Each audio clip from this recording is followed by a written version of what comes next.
I really think that what you get through using the Fantasy Supreme Court program is indispensable for any class. It's unique. You don't find it in hardly any other place in school. There's no longer this black and white like reading in text. It's something about it that it just makes you passionate about what you're talking about. It's truly something to behold, and I believe it's the future of education, the future of social studies education in America.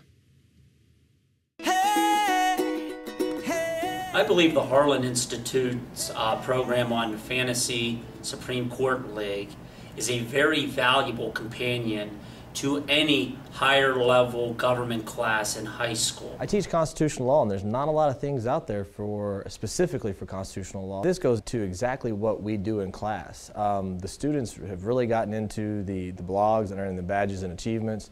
I find the Harlan Institute's Fantasy Supreme Court League indispensable.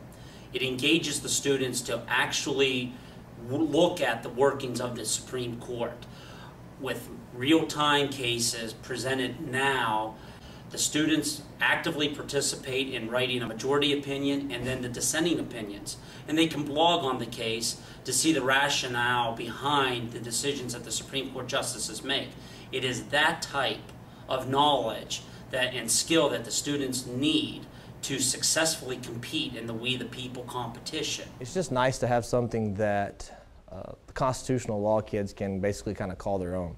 And the fact that it's a national competition, schools all around the country participating, they really get to show what they can do.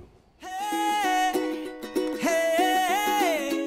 commend the Harlan Institute for delivering a quality program for educators to use within their classroom. The cases that we're doing this year are things that they can identify with, especially Schwarzenegger versus the Video Merchants Association. I mean, everybody in my class, including myself, loves to play, Call of Duty and games like that, and this is exactly what California is trying to, make sure they uphold the restrictions that they placed a long time ago. Our students are engaged in practical court cases of the current Supreme Court term and applying it to see how it actually impacts their life. Snyder versus Phelps has really sparked a lot of debate.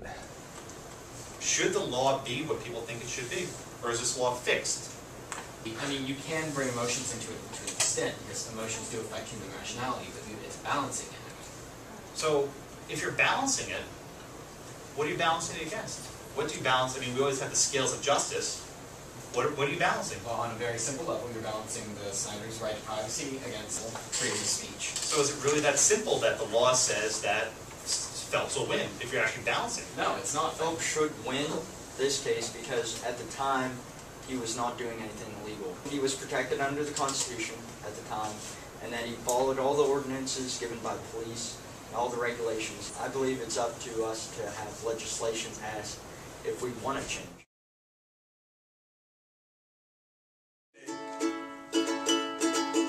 Hey, fantasy scholars, this is a hard case if you didn't notice, but we're gonna work it out, figure it out. This is unconstitutional without a doubt. This is not a case of invasion of privacy, cause it was so far from the scene. Just let it go, if you ain't know. The only time you seen it was on a show.